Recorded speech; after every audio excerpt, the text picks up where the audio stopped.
Welcome to Book Thots, brand lifestyle podcast. We are Thoughts for Books, and these are our thoughts on books. We have another very special episode today. Joining us is New York Times and USA Today's best-selling author of the Kindred's Curse Saga, the Penn Cole. Thank you so much. What an intro. My goodness. Before we jump in, we do have a content warning. Today's podcast is rated mature. We are Book Thoughts after all. So we are going to be using adult language, talking about adult topics. So please pay attention to who may be listening near you. This episode will contain spoilers for all of the Kindred Curse saga. Lastly, I'm just going to apologize ahead of time. Maybe we, but definitely Emily and me will at least mispronounce a name or place in your book. So sorry. We are not good with the names. Totally fine.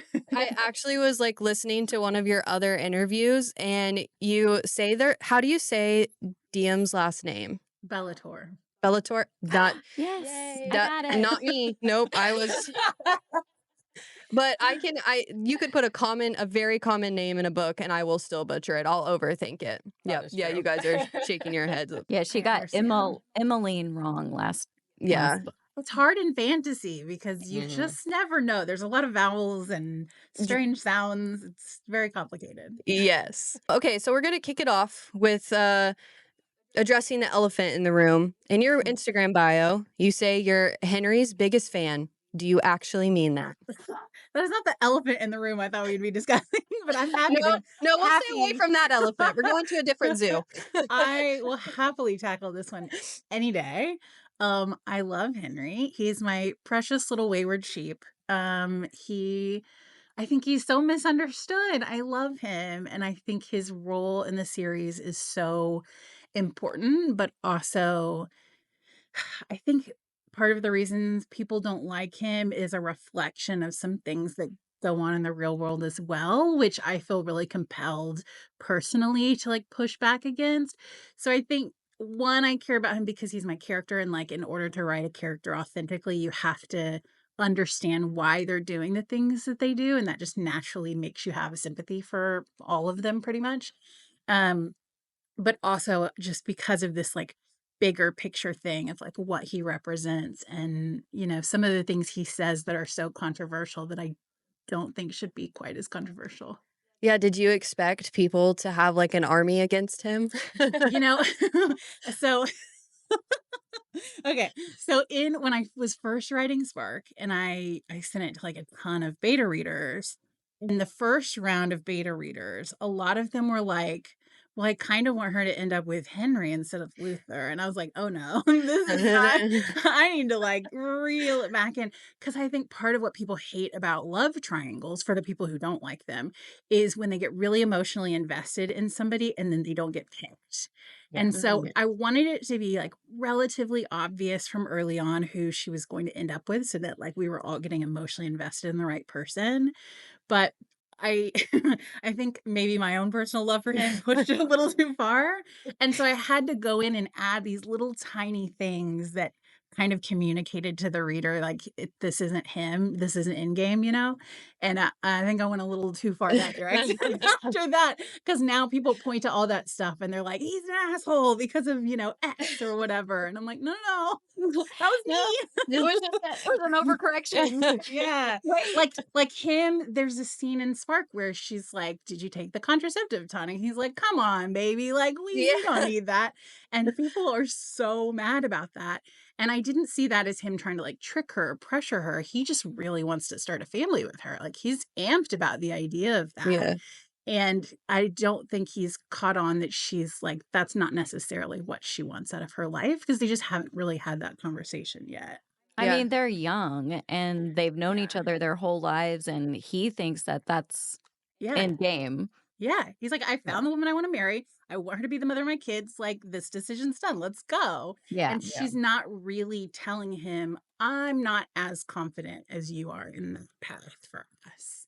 And that, I think, is on her more than him in that scenario, at least. Yeah. I think if anything, I would create an army against the mother at this point. Oh no. At this point, Just that at would this be point, yeah. that would be the person that I'd be like, okay, guys, let's I get need behind answers. me. Yeah. She's not winning any Mother of the Year awards. No, That's no. safe to say, yeah. Where did you get the inspiration for Everflame? So since this is not spoiler free, I'll just warn everybody if you haven't read the first book, I'm about to spoil it for you. But at the end, obviously, she gets the crown of Limnos, and that was the first thing that kind of popped into my head is, okay, what if there's a world where the crown doesn't pass through like blood or inheritance or, battle or whatever? It literally could go to anybody. It just goes to the most powerful person, and you can sort of speculate about who's the most powerful person, but that's not something you can measure with like specificity, right? And so, people might have ideas of who they think will be the next crown, but they don't know for sure. And what are the sociological consequences of that in how people see power, how they treat people with power, how these families interact with each other? You know what I mean? All of these aspects that sort of flow from that passing of authority. I was really, really interested in the cultural consequences of that. So that was kind of the nugget that I was like, okay. The first scene that popped into my head was a scene of this girl in a forest fighting off these dudes who were bugging her, and this like crown appearing over her head. Suddenly she's queen. She's like not at all prepared for this. Yep. And she's thrown into leadership, and how does that all affect everything? And that is what I started thinking about the world and the characters and everything. I was also like really interested in sort of tackling the ideas of the multi-generational consequences of colonialism. And when you have this bigger, more powerful group come in and take over a smaller area and kind of stamp out the indigenous people, Mhm. we have thoughts on what happens in that specific time frame of that, but what about hundreds of years later when the descendants of both of those groups are still there, and how do they interact with each other, and how do you right this original sin that is so far in the past but is still having consequences today? I think that's something we think about a lot in a lot of different ways in our world, and people have strong opinions on it based on who they are, where they live, or what racial group they're from or whatever. And I hoped that in a fantasy context, I could sort of pull them out of whatever ideological baggage they have from the real world and say, okay, now it's like fantasy world, and it's, descended and mortals and, it's make believe. And maybe that would make them think a little bit more critically on some of these things, or put themselves in the shoes of somebody that they wouldn't normally identify with, so that Mhm. hopefully when they're like, yeah, like go mortals or whatever, and then they leave the book and they're like, oh, wait a minute, hold on. This is happening right now with this group I'm not a part of. Maybe I should have a little bit more compassion for them, or maybe I should care a bit more about this issue. So those were kind of the things that were ruminating in my head. How many people I think want to shut their brains off because it makes them uncomfortable to think that something they care about, like their country or whatever, or the state they come from, could have done this horrible thing. And so they just like shut themselves off from it and don't want to learn about it. So, okay, let's talk about it in a fantasy context, and maybe you Yes. can like start to unpack those things. I love Diem does a great job of that as well. I feel like trying to play and show everyone both sides of everything. She does and she doesn't. I mean, I Mhm. think the fairest criticism of her actually comes from Henri in Yeah. the book, which is why I also am like, I'm kind of on his side in most of their arguments. Is that she's very ideological, which is a wonderful thing, but like ideology doesn't change the realities of life, Yeah. And so he says at one point, like, are you trying to save the world like through the power of friendship or something?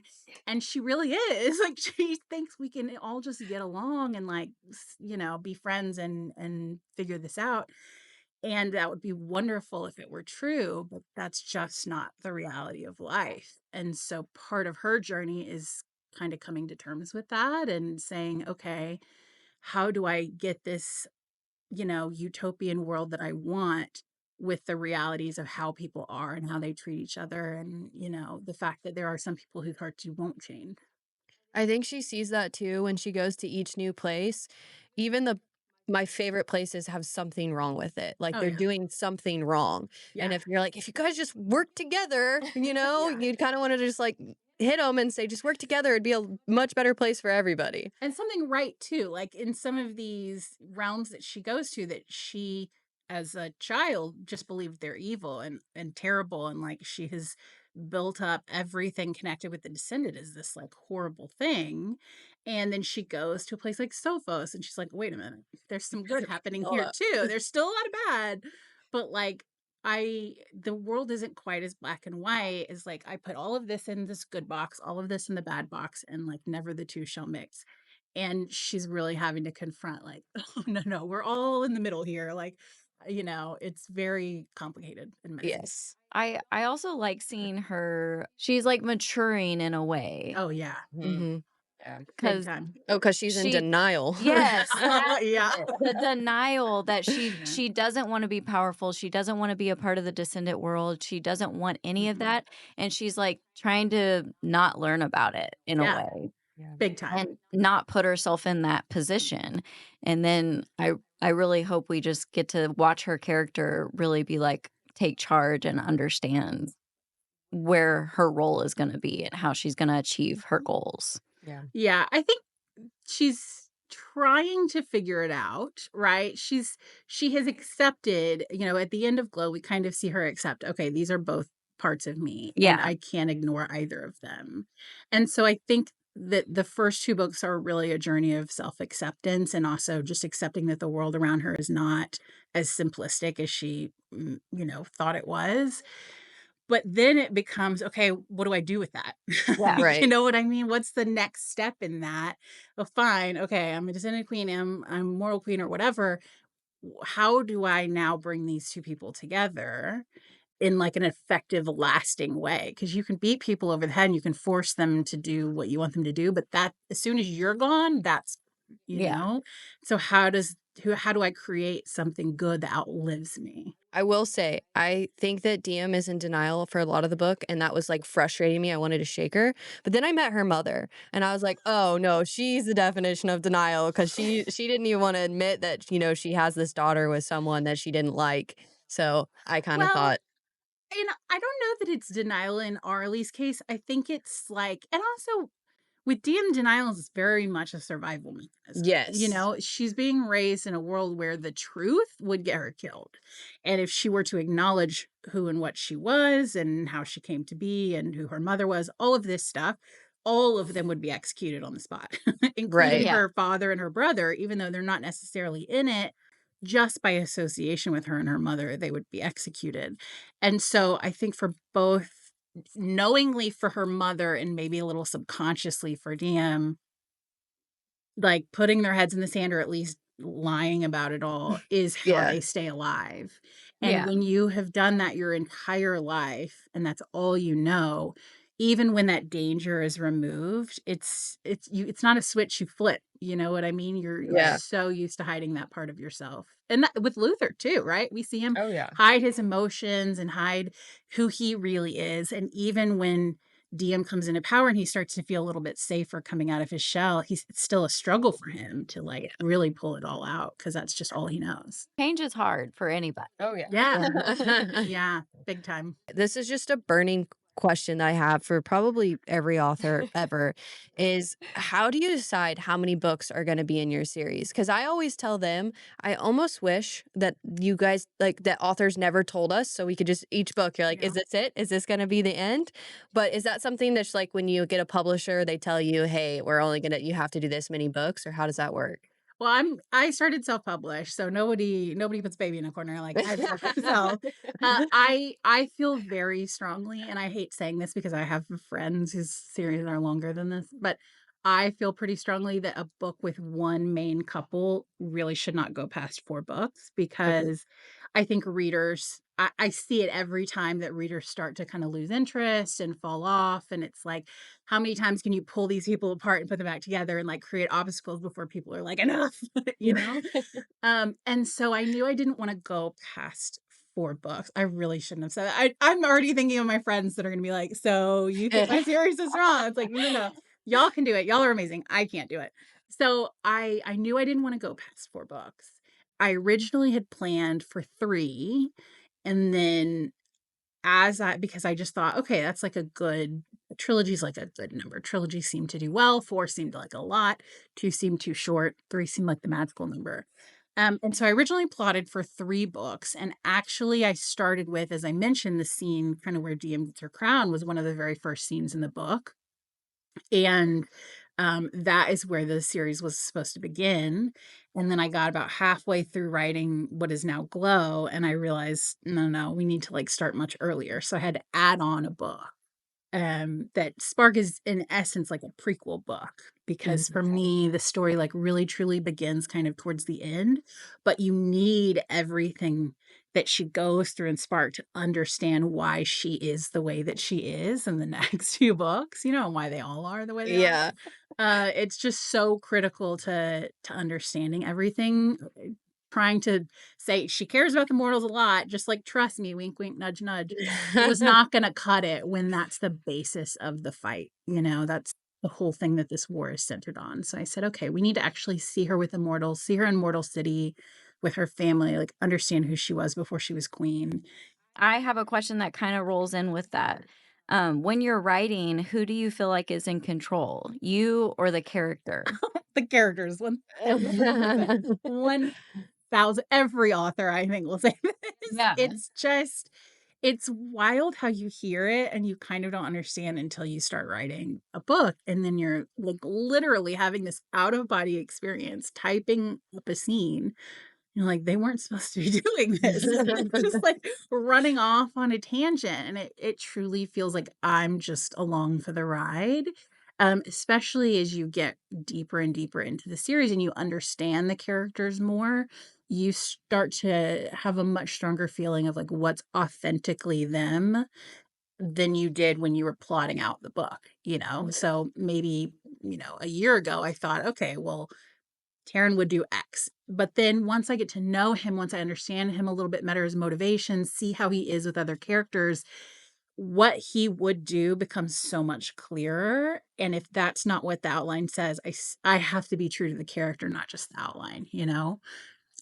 And so we're just trying. It's like herding cats. You're just trying to keep them on the right path. Is there a character you've ever gotten mad at as they develop? Probably, maybe both of Diem's parents. I think when I started the book, I really saw Arlie as a very strong maternal figure. And like, I mean, Diem is like loves her mom. They have a very close, or they did have a very close relationship. She, I think, is a good mother. She cares so much about her children and her family. And so I wanted to see her as just this like good, kind, warm person. But she also did these things that are not great things and put her family at risk in a lot of ways. The road to hell is like paved with good intentions, right? Like that's Arlie's. That's our slogan. Exactly. And I, especially when like they all reunite and she's seeing Luther in this different light as now not her enemy, but like her daughter's lover, and she's not catching up to where we are. Like we're all on board with this and she is not. And I mean, as readers were too, I was also like, girl, come on. Get like fall in line. But that wasn't her. She has spent decades not trusting this man. And she's not just going to do it overnight because Diem tells her to. So that, and then Andre too, like same thing. Like he's like this war hero, this loving father, he's this great figure, but he's also, he's like part of the descended like machine, and he has fallen in line with what they have told him to do his whole life. And that we don't like to look at that part of him because it's, not necessarily his greatest quality. And I definitely at times was like, I love you as her dad. I don't know that I love you as a person. I think in the real world, I would probably say you were a bad guy because of your like army service, but I know how much you mean to Diem and how good of a father you are, and like struggling with that. Do you have a favorite line or moment that you've written? I think I saw in a past interview correct me if I'm wrong, that your husband like loved the funeral scene in He does love the funeral scene, but his favorite scene, he has a favorite scene by far, and it's like become a thing in our household. It's what is now, I think, chapter 20 of Glow. And it's the scene where it's like right before the cousins' dinner, and Taryn, she and like Luther are having a moment. It's kind of their first sort of flirty, like private moment. And Taryn and Eleanor come in and they're sort of like ragging on Luther and teasing each other. And she's like, you need to apologize to Eleanor. Like, get down on your knees and apologize. And they have this really fun, cute moment. And it's really the true beginning of the found family where they're like all having this, like, we've let down our guard. We're being ourselves, even Luther.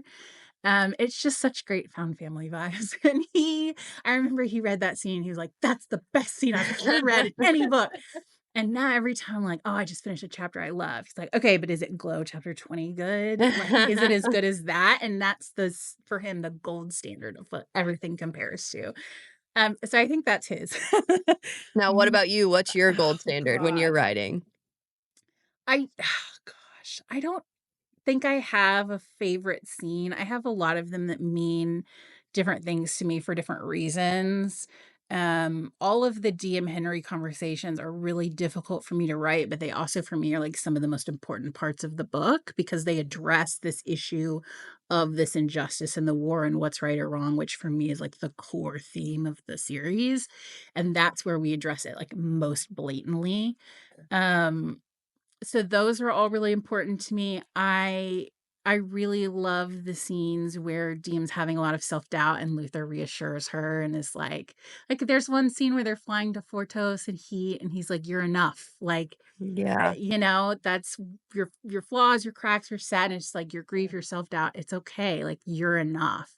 And I feel like every woman, every person needs to hear that, especially from the person they're with. So I really love that. And if any scene Taryn is in, Yeah.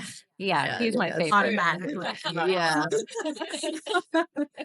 I mean, Luther is a shadow daddy. I think He is, too. everybody like fell in love with him, but were you you like a slow burn? I've heard you say that. So, were you expecting people to fall for him so quickly?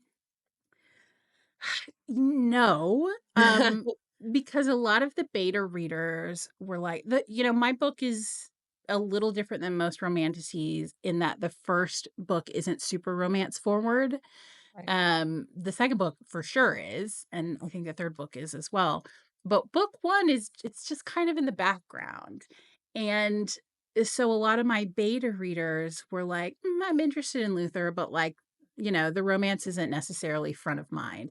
Now, this is before I'd added in a lot of stuff. Originally, the whole kiss scene was not in the book. The scene, like all of their scenes together were usually shorter Mhm. and not quite as like a little flirty, but not so much.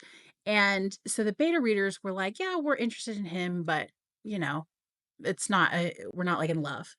And I said, okay, I feel like I haven't gone far enough. And so I went back in and I added a lot more stuff, but I didn't have a chance to do another round of beta readers after I added that stuff. I mean, I added in right before I sent the book out.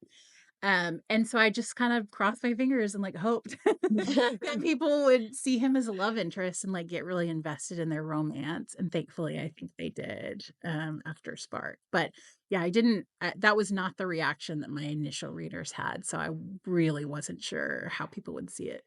Well, I like what you added in because he's my favorite out of probably, honestly, for Ooh. me, out of all the series that we go through. Yeah. I mean, I would say Reason is a close second. I think I said his name right.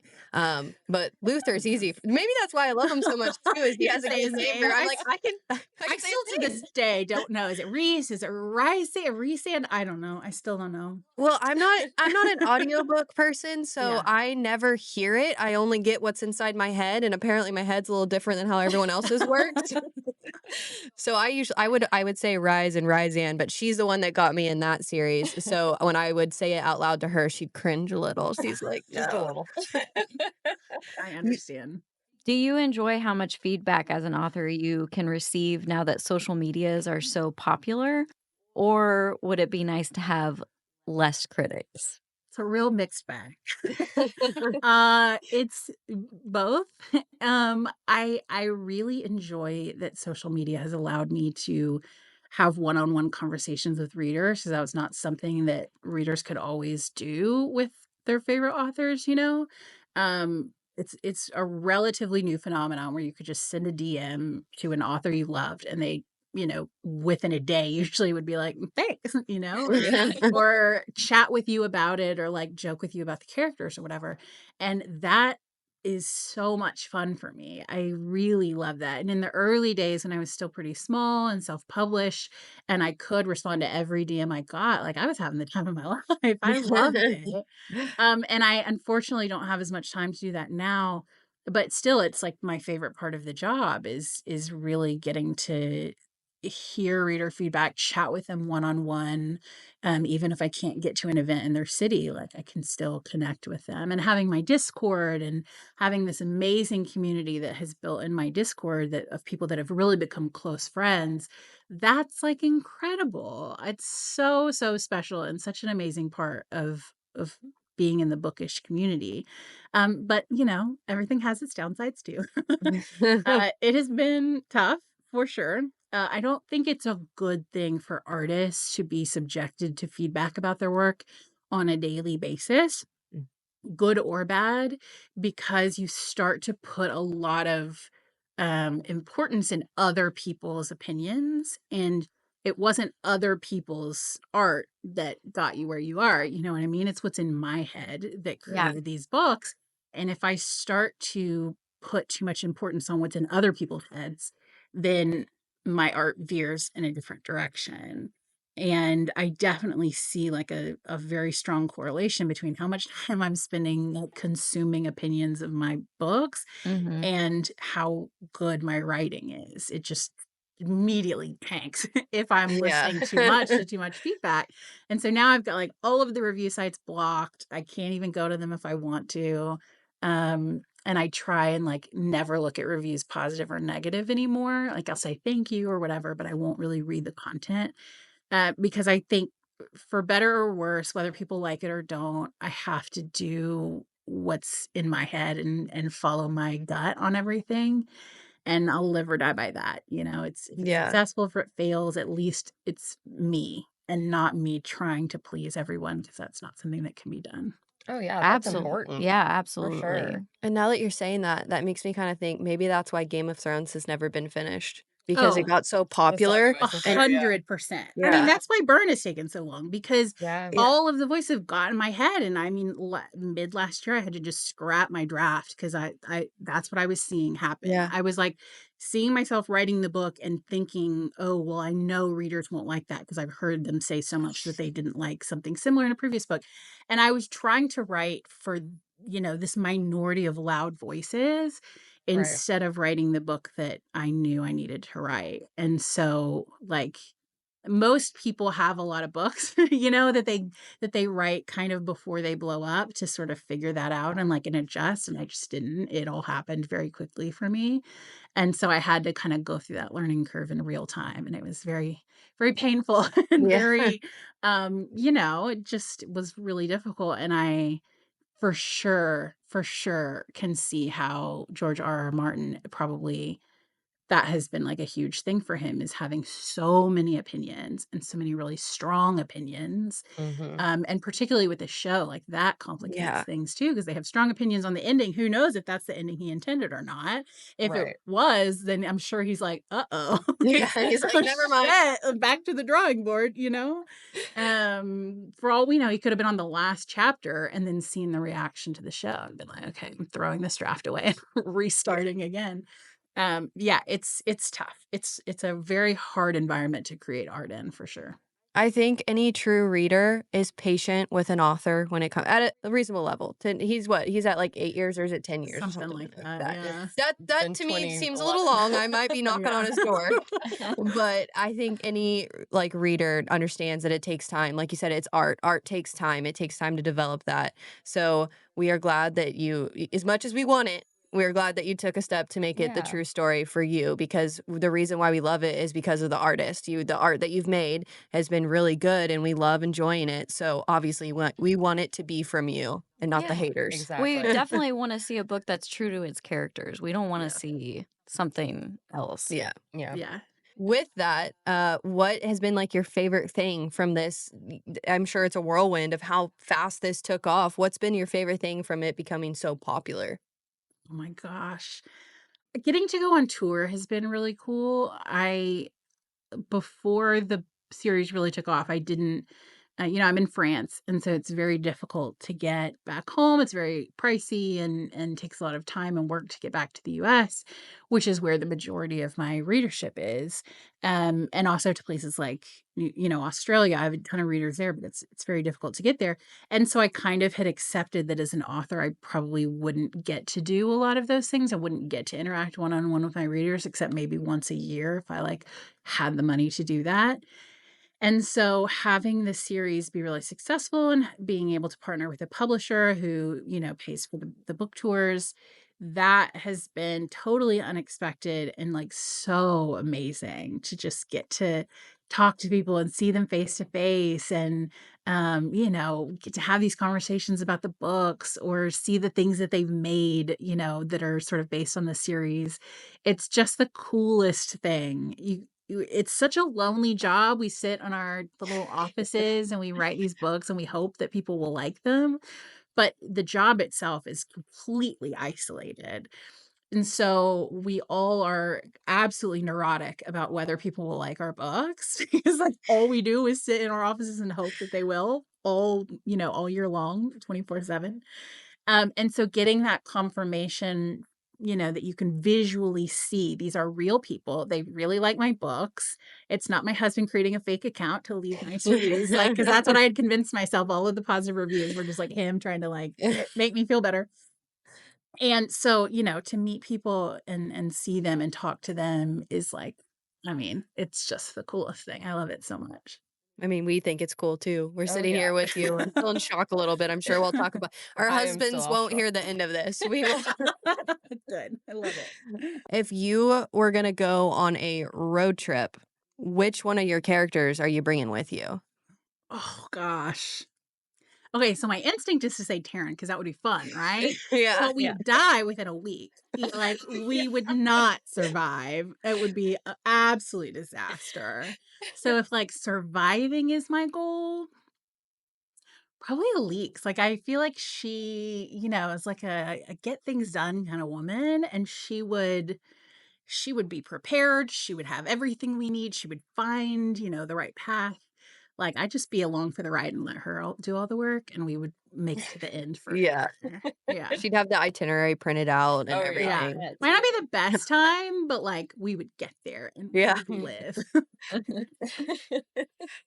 Have you ever heard a theory, I guess, from among a fan or a friend or your beta readers that you're like, oh, dang, that's pretty good. I might have to use that. Or do you All the time. all the time? Okay. Not that I would use. I would never use Yeah. a reader series. Never ever.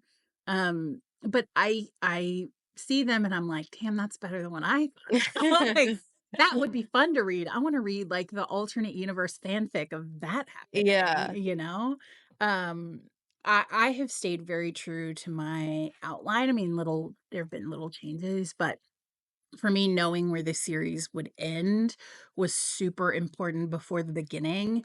And so much at the beginning is laying the foundation for what happens at the end.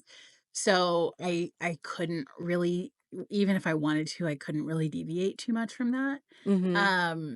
But it has been really fun watching all the theories, especially in my Discord, and seeing people say, well, I think this is going to happen. Damn, I want to read that. That Yeah. sounds amazing. No, it's not going to happen. We're using this interview to kick off kind of we don't use the word deep dive, we use strip Yeah. down because we leave the Ooh. deep diving to fantasy fangirls and the people that are best at it. We're more like a book club that gets together and half the things we say are wrong, so next episode we have to correct it. I So love it. I'm sure you'll hear theories from us where you're like, that is just so off, that Oh, is yeah. just so wrong. My favorite theory, which is one multiple people had, which was that Luther was her real father. And I know, I know your faces right now. I know. And I think, I mean, hopefully by the end of book 1, they have figured out that that is not the case, because That would be it's not that kind of book. But Yeah. like multiple people halfway or not, or, at some point in book 1, as they're like DMing me their, string of thoughts as they're reading, or like, oh, is he her dad? I'm like, no, you.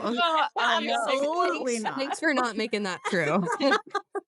Well, Definitely not. Adriana and I got on to Emily actually because we told her that Diem wasn't even descended. She was Yeah. completely different. She was forgotten and they were totally separate. So we were like yelling at Emily about it. Like, how could you not pick that up? And then like the next book that we went in and read, it was like, she's descended. And it's like, oh. I mean, people think she is, but I don't think we fully know yet, do we? So much to TBD. still unpack. Yeah, we got a whole book and we got there's a things to whole figure book it of out. answers left. Yeah. Okay, do you have a playlist or song that you think represents this book?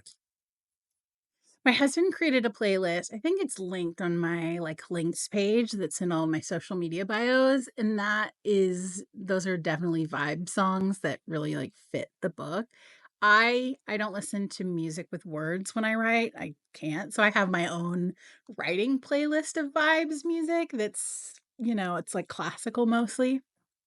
I think in my head, the album that I associate most is probably Reputation by Taylor Swift, which is so apropos right now, isn't it? It's great timing for that. Yeah. But it's kind of that idea of everyone's against me. Everyone has opinions about me. There's all these rumors about me. Screw them. I'm going to do what I want. I'm going to, succeed on my own if that's what I have to do.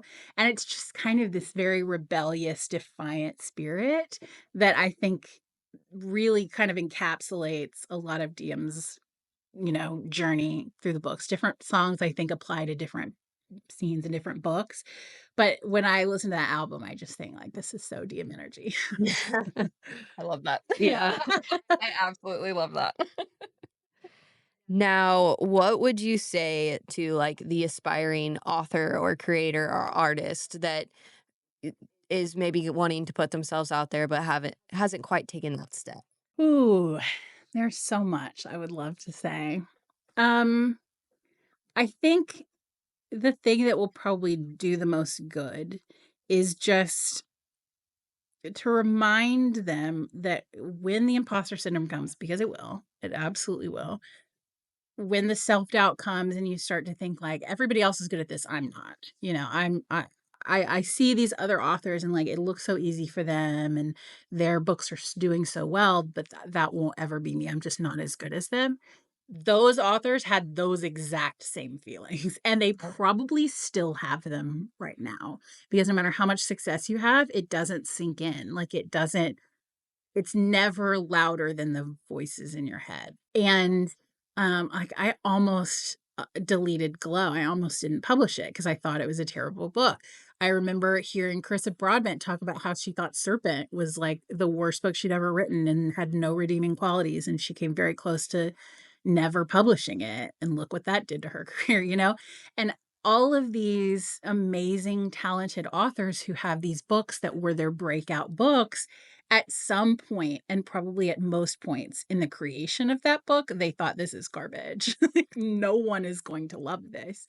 And so if you're looking at what you're working on and you're thinking it's not good enough, I'm not good enough, everybody has been through that. Whoever you respect most, whoever you think is the most talented person, they have been through that.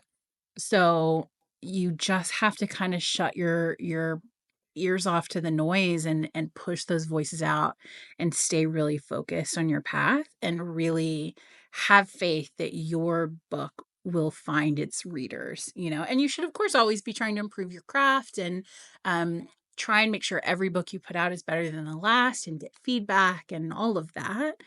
But at some point, you have to just put the book out there and you have to just let it be what it is in the market and keep going and trust that your readers will find you, because you can't sell a book that doesn't exist, you know? You've got to put it out into the world. And it's really scary and it will really screw with your head. But we all go through it. And so, you're in good company. Such is the curse for a creative mind. It really is. I just like to ask, is there a question you've never been asked that you'd like to be asked, or something that you'd like to talk about? Because obviously we could sit here for the rest of the day, but is there something that, you're like, I would really enjoy talking about this, or a question that I wish I have been asked in the past? I think one of the things that I wish I heard more discussion of, in particular when it comes to my books, but also just romantasy generally, is it's a genre where the female main characters are so heavily criticized and they cannot win, whether they're bold or feisty or quiet or soft or, whatever type of character they are, they're going to get so much hate for being who they are. And that is unfortunately a reflection of the real world and what women go through in the real world. We're never enough. Like, it's never good enough. If you're soft, people call you a wallflower, or no personality or whatever. If you're too loud, they call you brassy or bossy or aggressive or whatever. Yeah, exactly. Exactly. And when I look at reviews, my own, but also of other books in the genre, I see the same few words over and over again, like insufferable, whiny, annoying, bitchy, whatever. And I just wish that we all like took a beat and thought a little bit about how we speak about women in literature, because it is a reflection of the real world. I think we feel more confident giving our opinions on fictional characters because we know we're not going to hurt feelings of this fictional person, but there are people who see themselves in those characters and they say, she's so much like me. And so that rhetoric can do a lot of damage, and we're so harsh on women. The men never get the criticism. Henri gets his criticism. Well, I was just about to say, it's like, it's even ingrained in the women, because I was seeing how much I get frustrated with Diem's mom. I still am. Yeah. I'm not going back on that. But I didn't even think about how her dad, like the way that he's treated her, like he's not innocent too. I kind of Right. went right past that. And that's something where it's like, they're both at fault. Oh, Like yeah. they both have Yeah. done bad things. Oh yeah, he might not have known, but he knew. You know what I Yeah, mean? yeah. Like, he put his head in the sand willfully and didn't ask, didn't look. But I think in his heart he knew. And he chose not to look at it for all of the same reasons that Diem didn't. But no one ever criticizes him, right? He's like Daddy Bellator. We love him. Yeah. And it's reflected so often with, not just my books, but like everybody's books. And I really hear people, the DMs I get that I like the least are the ones where people say, oh, I wanted to slap her.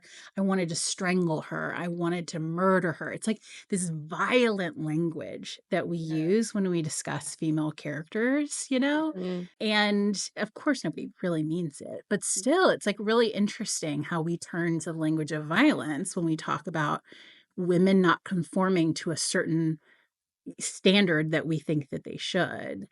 And I just hope that as people are reading any book, and talking about it and thinking about the characters, that they really like mull that over and think about that, and maybe get to the root of like, why is it so frustrating for me that this character is doing this? Are there male characters who are doing this? Why don't I feel the same way about them? And is that a reflection of like something that I expect that a woman should do, or like a, female leader or something should do? And is that like, work I need to do internally to like unpack that? Don't put us in a box. Exactly. We can be all things. Yeah. We contain multitudes. That's what makes it so amazing. In past interviews, I believe you've said that being an author was your dream. Like you wanted to be one since you were a little girl.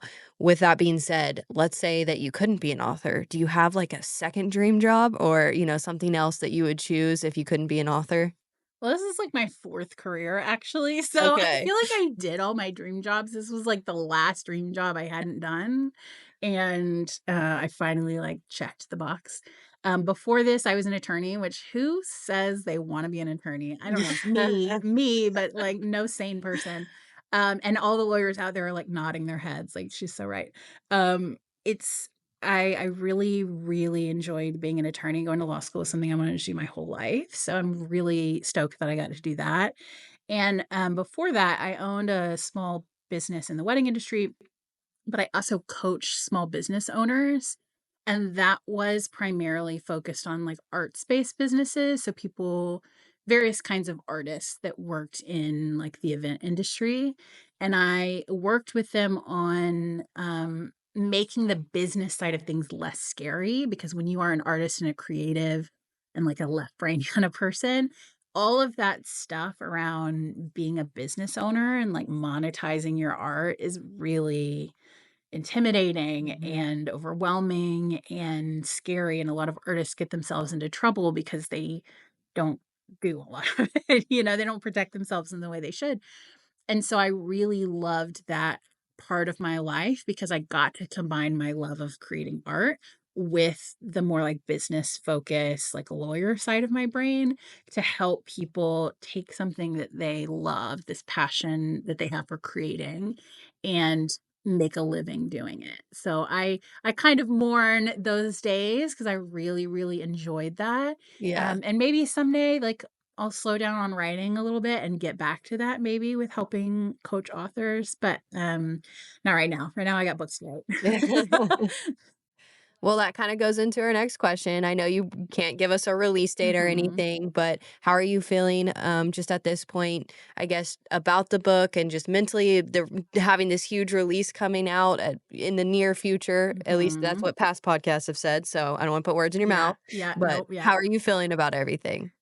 Um, I mean, I'm cautiously optimistic. I'm definitely in the last few bits of it right now. I was just telling my PA I finished a chapter this morning and somebody died in that chapter and I was like sobbing all morning long. I was like, I gotta like depuff my eyes because I've been crying all morning. And so it's really bittersweet right now. I'm like crying every single day because we're saying goodbye in real ways where people are dying, but also just in like the story coming to a close kind of way. And like letting go of the world and the characters is just it's I'm super happy to be close to the end because this has been like, a nightmare experience. But I also am like, don't want it to end because it Yeah. means my time with characters is done and that'll be really sad. So bittersweet for sure. Well, now I'm going to be thinking the rest of the day who you're killing, but that's fine. Just developing all these weird Yeah, theories now. theories for Yeah. sure. We were in the bookstore the other day and we saw the beautiful paperback editions that have come out with the sprayed edges and stuff. So I Right. am super excited to get my final collection of those once they're all released too. Yeah. Yeah. There's a few editions. One Yeah. or two. Yeah. I think I counted, and if you include all the foreign editions, there's like 31 or something now of That's Spark. incredible. I Do you have know. a bigger presence internationally just because you are in France? Because I feel like every other day it's like coming out in a new language. I have a lot of translations. I have 18, I think, translations now. And, they've got 3 books to publish. So it's like 18 countries publishing 3 books they're all trying to get them out this year, or most of them. And so it feels like every week there's, a new foreign edition Yeah. releasing one of the books. I really like struggle to keep up with it. And so, I mean, that's like super, super exciting, but it's a lot. It's a lot of books. And there's some amazing readers who have committed to like, I want to buy every version. I'm like, Yeah. good luck to you because Yeah. it's a lot of books. Don't get on Etsy because then you even find Oh more my versions gosh. of people Yeah, doing I that. know. Yeah. Do you get to choose the cover art for all of your editions? Are you involved in that? In theory, that is what the contract says. Foreign publishers, contracts are like suggestions to them. Mm. It's quite frequent that I will have a reader tag me and be like, "Oh my god, I just saw, your X edition in this country while I was on vacation." I'm like, "Oh, I didn't know that edition was out." And, it has a whole new cover that I've never seen before. And so I live in like constant fear that one of them is going to put like an AI, art on it, or like some like random something. So far that has not happened, knock on wood. Yeah. Let's really hope that doesn't happen. But in theory, they are supposed to get my approval on all art related to the series. Whether or not that happens is just a gamble. Yeah. Ooh, that's rough. I would struggle with that I too. would Pencil. I'm kind of like whatever about it. My agent gets just Yeah. feral over it. She sends the most like strongly worded emails. I'm like, "Oh, Kim, get girl." Was it your idea to do the Kindred's ball that's coming up? I think is that what it's No. called? Yeah. Okay. The Everflame Ball. Yes, Yeah. Everflame. Okay. That they approached me. So it's an events company, and they've done, I think, a couple of maybe like ACOTAR themed balls or just general fantasy balls. And they approached me and said, "Would you be interested in doing this?" And it aligned with, I was already going to be in the US for Villains and Vixens in Dallas, and it was going to be a few days before that. So I thought, well, this is perfect. I'll already be there. And we had early conversations, and we aligned on so many of the priorities. Like, for my licensing program, it's like important to me that they donate all the proceeds that would go to me to charity. And they were already going to donate like the percentage of the proceeds that I had specified to charity. And like there were certain things that were important to me just value wise, and they were like, yes, like having, a diverse cast of characters for the cosplayers and all of that. And they were like way ahead of me on that with, the roster of people they work with. So it was really it was more than just a business transaction. It was like a real alignment of values that I really loved. So it's super Yeah. exciting to work with them. Do you have a charity that's like close to your heart? I have 5 charities. So my licensing program for any vendor that works with me, typically an author will charge between 10 to 20% for a licensing fee.